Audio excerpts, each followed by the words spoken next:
Continuamos con el rodaje de Eisenstein en Guanajuato, del cineasta inglés Peter Greenaway. Yeah, I was so happy when I received the script the first time because I was also surprised. I mean, I had expected it to be very good. I'm a big Peter Greenaway admirer from long before, but it was surprisingly funny, I felt. I mean, in a very, very nice way, kind of like really comedy funny sometimes. And I think if you can combine that with like art in a good way, when it becomes like in a good, I think you're close to something very interesting. Maybe it's the greatest thing about this character is that I really feel that he can do almost anything. I mean, I have a license to do a lot. So usually you have, with a role, you can do maybe this much and then it's too much. With him, I mean, he can do whatever he wants, we just have to choose. I want to make a film that somehow has an equivalent to the extraordinary mind of Eisenstein. He had hundreds of disciplines and fascinations, and his ideas were sprouting about all over the place. And he related cinema very much to Central European culture, and so I want to make references to it. Those statues you saw me, I found them. They were in the Opera House. I'd never seen them before, but they're statues about all the great figures in Western art who Eisenstein would have, you know, Beethoven, Mozart, Dante, Shakespeare. I've forgotten who the others are, but there are 8 of them. So I thought, you know, if he's going to stay there, he would embrace them and put them into his film. That's what we're doing. So I've got to find a structure which is multifarious. Well, you know, we've now got the digital revolution. There are new ways to make cinema, and it's very exciting. So I would like to put, you know, all the new ideas of putting pictures and images and sound together to try and make something, okay, you know, something that maybe would have amused and entertained. You know, Eisenstein, I think Eisenstein was alive now, he would use all these new technologies. Much slower now. All right. Lo suyo es la forma y la luz, es lo que más le interesa a él. I think he's a great director also because he's an artist and you feel really that you're in an art project, not so much in a normal film project, which of course leaves you, you can go places where you normally wouldn't go with cinema, I think, acting-wise. And I got really interested in this because I've been working a lot with theater also. We've used a lot of camera on stage in theater, but kind of theatralic.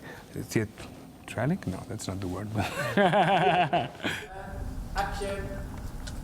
This is my wife, Concepción.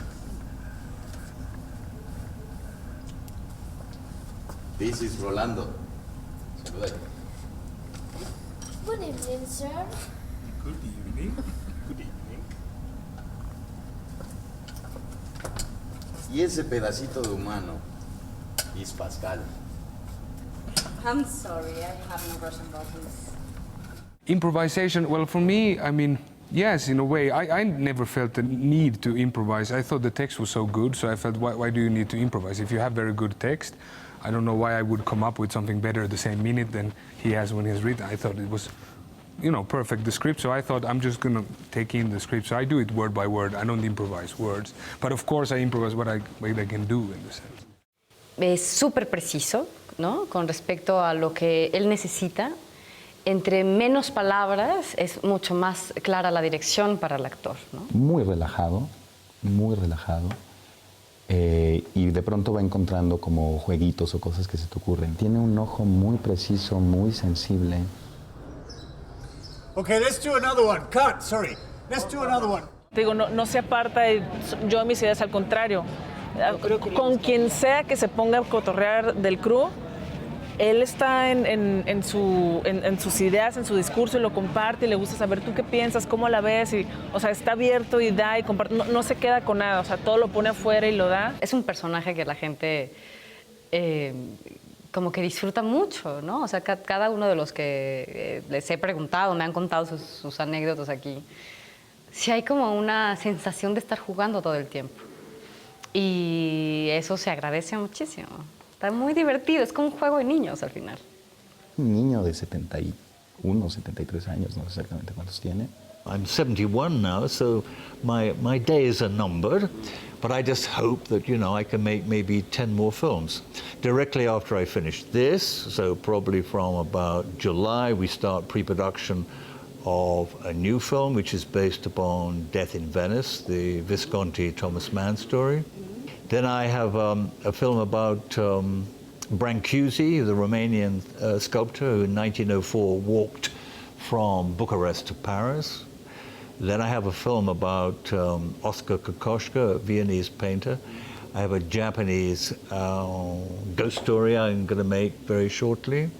Many, many projects. I think for the first time I'm about 8 scripts ahead now. Peter no es un director complaciente, por el contrario, es un director que tiene un discurso bastante articulado, pero es un director provocador.